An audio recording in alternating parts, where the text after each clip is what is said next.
Hi, David Vizard here. The subject of this PowerTec 10 is when flat tappets reign over rollers.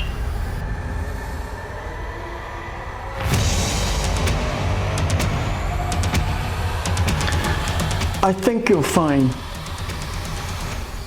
the subject of this episode somewhat different from usual. What we're going to look at is how we can get better power from short duration cams from a flat tappet cam than we can from a roller. Sound a little incredible? No, it's actually not.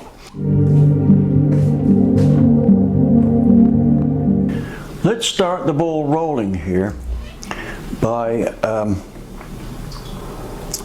possibly destroying a myth, right? And that myth is that a roller cam can out-accelerate a flat tappet cam. Not true.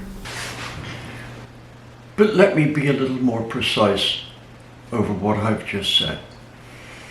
To make it clear, it is commonly believed that a roller cam can accelerate the lifter and consequently the valve faster than a flat tappet cam. Well, only after a certain amount of opening has taken place. A flat tappet lifter can out-accelerate a roller, and below a certain number of degrees, the flat tappet cam can generate more area under the curve. You might look at the lobes on a roller cam and say they look so much more aggressive than those on a flat tappet cam. But the roller tames them down considerably. We have a situation where the flat tappet cam can actually have infinite acceleration. If the contact patch moves from the center of the follower to the edge of the cam instantly, and it can if the profile is flat enough in that area, then the acceleration will go from 0 to maximum velocity in no time flat. Infinite acceleration. If we try to apply that same acceleration to a roller, it will simply smash the roller off, because what we have is an opening which requires that the lobe meets the roller flat like this, directly through the axis of the roller. Well, it's not going to lift the valve, it's just going to cut the roller off, period. What happens with the roller is there's a pressure angle where there's the roller and the cam, and as the cam comes around, the pressure angle can only be a certain amount before the stresses get too much, right? Typically about 28 degrees for a hot street cam, maybe about 32 degrees for a pro stock profile. However, here's our situation.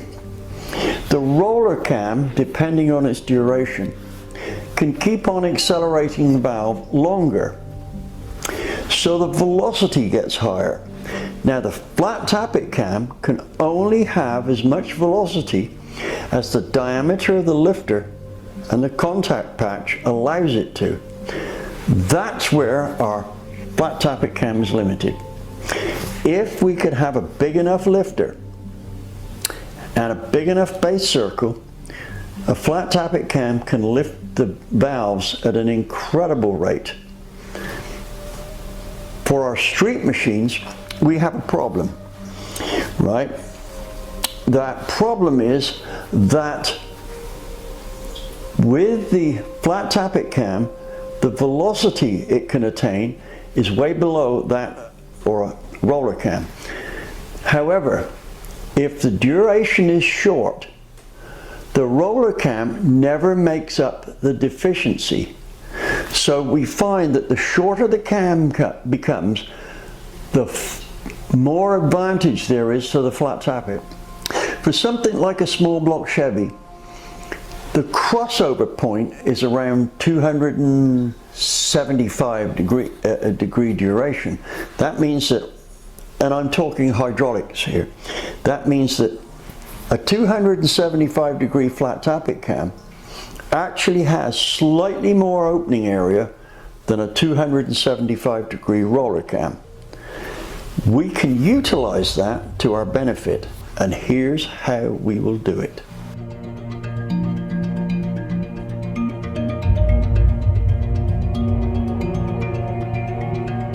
Here's the thing, we could, with the money we save on a roller cam, fund a crankshaft, a stroker crank. Now, you have to ask a question here. Would a stroker crank plus a flat tappet cam make more horsepower than a stock stroke crank and a roller cam? Now, bearing in mind they're going to cost about the same power. Let's look at how that just might be possible here. Let me demonstrate where we're going with this with my Torque Master program. This is a program here that Stan Weiss and I put together. It's been a long time happening, still in the process. It's got small block Chevy and small block Ford pretty sorted out. But here's my point. It computes the horsepower very accurately. Pretty close to as accurate as a dyno does. Doesn't give us a curve, but it gives us total peak torque and peak horsepower. Now what I've done here is I've put in a 30 over stock stroke small block Chevy with a flat tappet cam, right? So that gives us 355 cubic inches. The cam it's predicting is on 107 lobe centerline angle, 268, 268. I've deliberately selected a single pattern cam here because for the street, that's probably the best route to go if you're looking to launch the vehicle the best it can be launched with a stock tight converter. 4 degrees advance, intake centerline there, recommended minimum lift 432. Intake 414 exhaust, vacuum at idle 17.2, dynamic compression 8:1. We will target 8:1 for every one of our street cams, right? And this gives us a potential torque of 435 foot-pounds and an estimated power potential of 396, right? So nice street motor. The minimum head flow it requires is 210. Target port CC is 152, right? So peak horsepower RPM from above length. Well, and this is for the tuned length here, so we won't go into that. But anyway, this is a true pump gas build here, right? So let's see what that will do if we convert to a roller setup. That's a lot more money here. Well, here's our page for the hydraulic roller.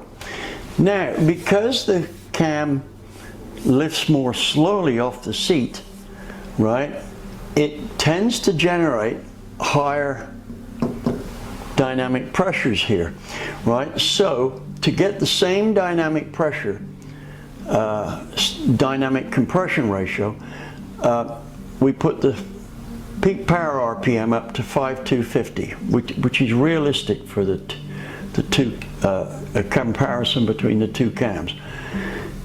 Now, what do we have now? Let's look through. We've got 448 foot-pounds of torque and 412 horsepower. So a little bit more, but that's due to the fact that the roller will go further up the RPM range there, that extra 100 RPM. Right, so now let's update Excel, go down to here. Well, here we are on our data page with all the cams. I want you to notice this program has 385 small block Chevy hydraulic roller cams in the data bank, right? So, and by the way, that's far more than Comp Cams has. Let's go and sort them out, right? We want a single pattern, we've got all that. I've already done this, gone through the same rigmarole. And here we've got 268 degrees of seat duration. Notice we've got 218 degrees at 50 here. Now I'm going to list all these in a spreadsheet so you can make a direct comparison, right? To 143 degrees at 200 lift. Now let's move along here.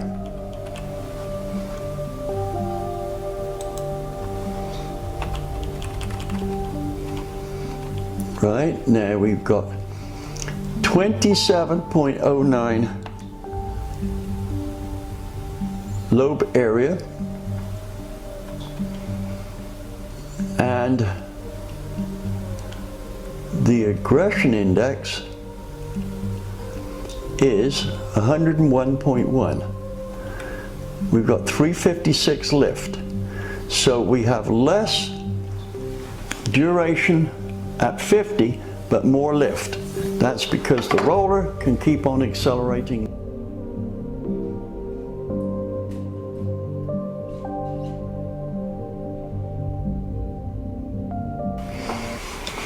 Here is our Excel data chart. Roller cam is the yellow row. Flat tappet is the blue one. Here's the Comp Cam's profile numbers. Duration for both of them at 6 thousandths is 268 degrees. The roller only has 218 degrees at 50, whereas the flat has 224. So it gets to 50 faster because it accelerates faster. However, it reaches the limit of its velocity, which limits the 200 duration to 138, whereas the roller makes 143.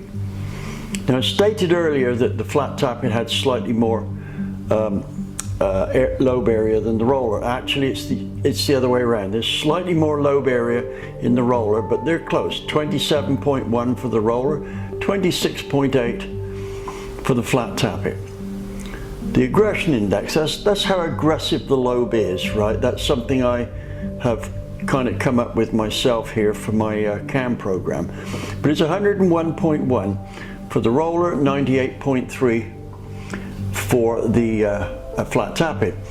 The lift, 356 for the roller, 325 for the flat tappet. And that would account for these two numbers being slightly lower.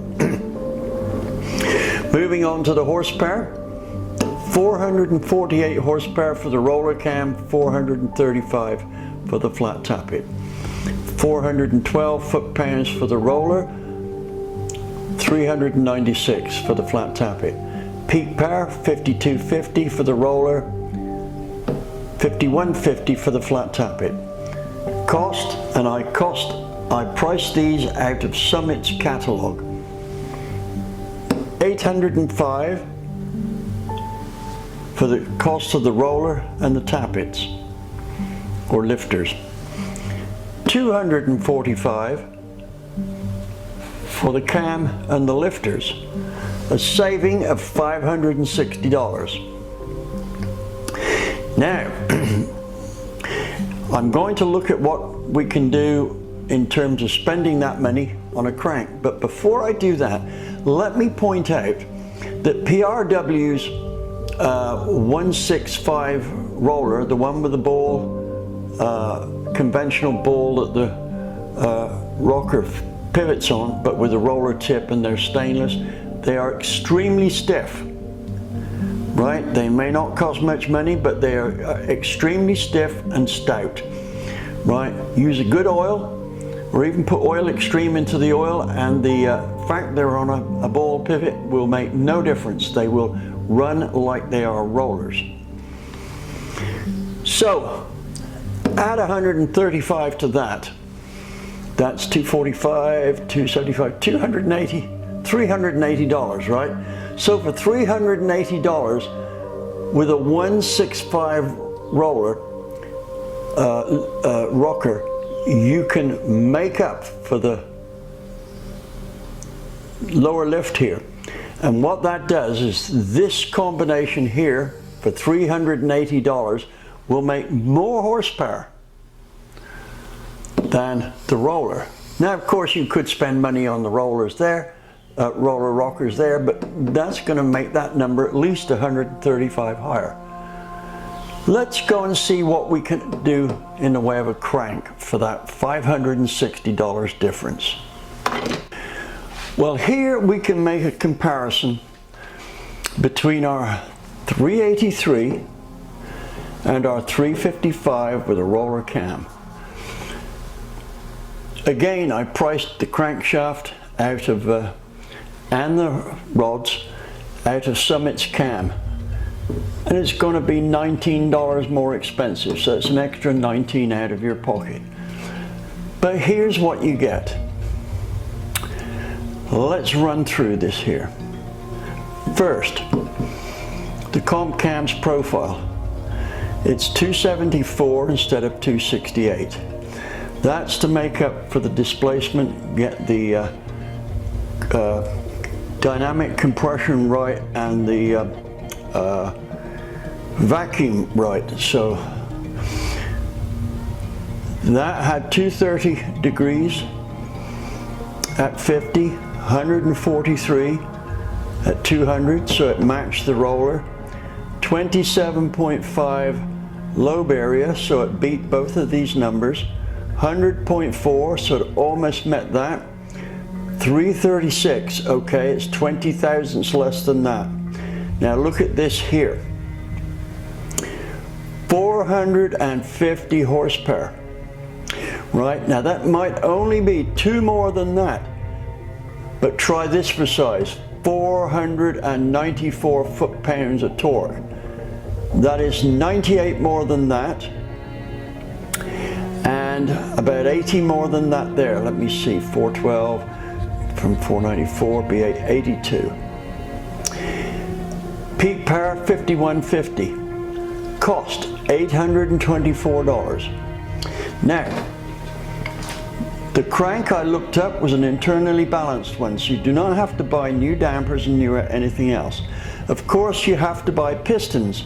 However, this is a 30 over bore because I assumed the engine needed a rebore. So we had to buy pistons to build this engine. Instead, we're going to buy pistons to suit the longer rods and the stroke for the 383. I can thoroughly recommend the Marley pistons with the 1.2 millimeter ring, and there are some with a 1 millimeter ring that I've tried that work very well, very low friction. Right. Another brand I can recommend is the Icon pistons. That's the company that makes the KB pistons, right? However, you could use a hyper-eutectic piston from, well, Summit has these, and that would be the seal power one. That works very well. Now, let's have a look at one more thing here, right? That is the possibility of wearing out a cam lobe or a lifter if you go with a flat tappet. Before wrapping up this episode of PowerTec 10, I have a few provisos. First, I use a lot of flat tappet cams. Here's 3 that I'm going to be installing into 350 small block Chevys, right? Each engine is going to be a dyno mule and it's going to test one thing or another. Now, I can't afford to have a cam and lifter problem. So there's precautions that you need to take. First, I never use a cam that's not been case hardened, right? Comp charges an extra about $110 for this. Now this might seem like an extra cost on top and it's not counted in, but the thing is I always use hardened ones because they make more power. There is less friction between the interface of the follower and the cam lobe. However, if you want to get a cam that has a lifetime warranty on it, then you might want to check out with a Howard's cam, because they have got cores which have, and I think they've got a lot more chrome and nickel in the core, and without any hardening treatment they will survive. Now let's still hang on this lifter problem, right? If your lifter does not rotate freely in the bore of the lifter bore, then you need to fix it, right? If it does not rotate freely, it will fail.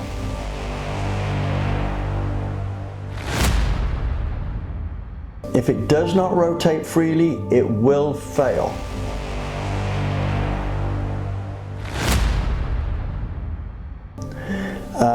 Also, you need to check that the oil is coming through the lifters, and that's an easy thing to do. You just spin the pump over with an electric drill gun, right, and check to see that the oil's coming out okay.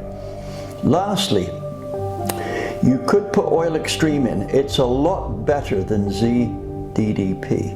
Now, I have to make a disclaimer here. I do own shares in Oil Extreme, and I bought them for one reason and one reason alone. The stuff really works, right? Now, I've got a reputation for saying it the way it really is. If it didn't work, I'd say so. What else can we do here? Oh, yes, I demoed the Oil Extreme in front of a class without putting my hands on the engine or the product. I had somebody, a well-known circle track engine builder, dyno test it, and it did exactly as I said. You realize what the consequences were if it had failed to work. Nobody would take my word for anything. Can't afford that. Right, so if you want to make sure that your lifters have the best chance of surviving, Oil Extreme, and you'll pick up about 6 horsepower to boot. Now, is there anything else I can say here? Yes. I'm going to do a video on cam timing, because there is some very important information you need to know about cam timing, and it's going to show that half the advice you get is total BS. I'll get to that down the road. Thank you for watching.